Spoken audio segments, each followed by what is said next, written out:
नमस्कार, मैं अमित कश्यप और आप देख रहे हैं हंगामा टाइम्स। सच की तह तक इस वक्त की खबर आ रही है उत्तर प्रदेश के बरेली जिले से।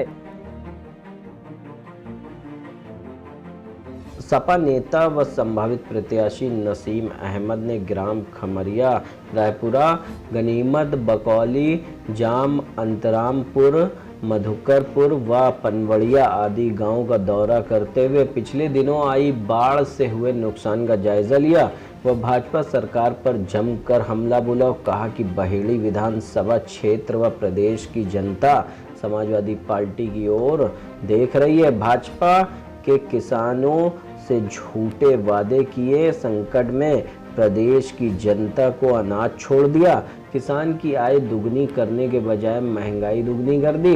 भाजपा छल कपट के दल बल से झूठ के फूल खिला रही है। समाजवादी पार्टी का सीधा निशाना भाजपा को हराने पर है। इस बार 400 से भी ज्यादा सीटों पर समाजवादी पार्टी की जीत तय है। यह बात भाजपा को भी पता चल गई है। नसीम अहमद ने आज दर्जनों गांव में जनसभा के दौरान कहा कि भाजपा सरकार में भेदभाव, बेरोजगारी, अन्याय, अत्याचार बहुत बढ़ गया है।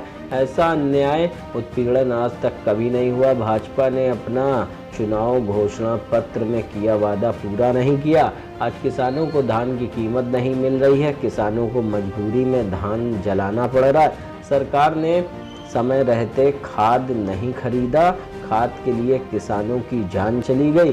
डीजल, पेट्रोल, रसोई गैस के दाम लगातार बढ़ते जा रहे हैं, महंगाई बहुत बढ़ गई है। ये कहना है सपा नेता का। वहीं भाजपा सरकार से कहा कि बताएं कि डीजल पेट्रोल का मुनाफा किसकी जेब में जा रहा है। हंगामा टाइम्स ब्यूरो।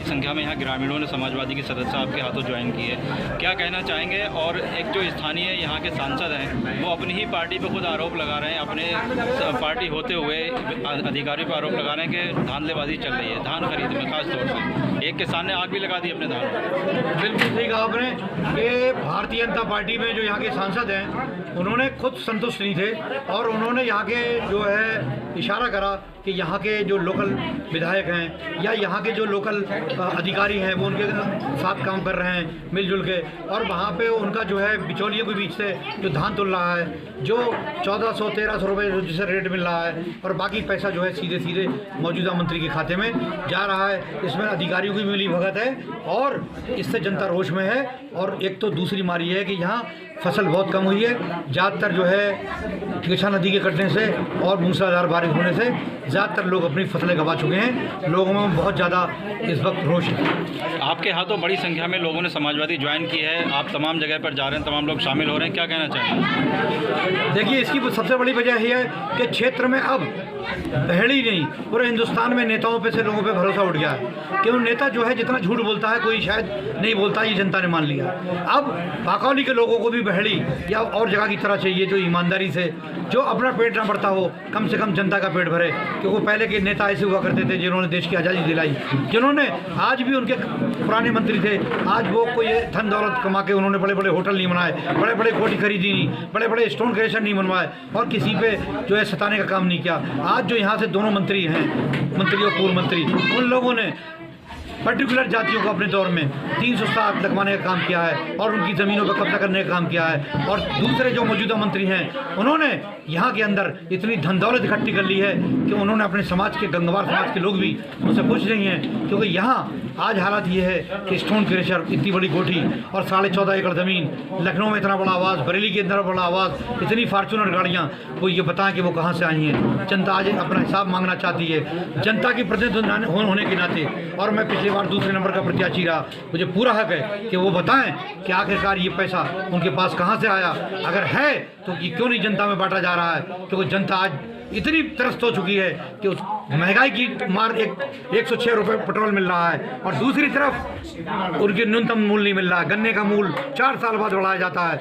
11 महीने से हमारा किसान बॉर्डर पर बैठा हुआ है, उसकी कोई नहीं सुनी जा रही है। तो ये इंटरनेशनल मार्केट में दाम होने के बावजूद भी तेल के रेट बढ़ा रहे हैं। कहीं ना कहीं इनका जो यहाँ के उद्योगपतियों, धन्ना सेठों से इनकी मिली जुली इनकी मिली भगत है, जिससे कि जो अब ये पार्टी में फंड लेके और उनको मालदार से मालदार करे जा रहे हैं और किसान को गरीब से गरीब होता जा रहा है। क्या आपकी रणनीति है आगे 2000 विधानसभा चुनाव को लेकर के? आप क्या संदेश दे रहे हैं लोगों को?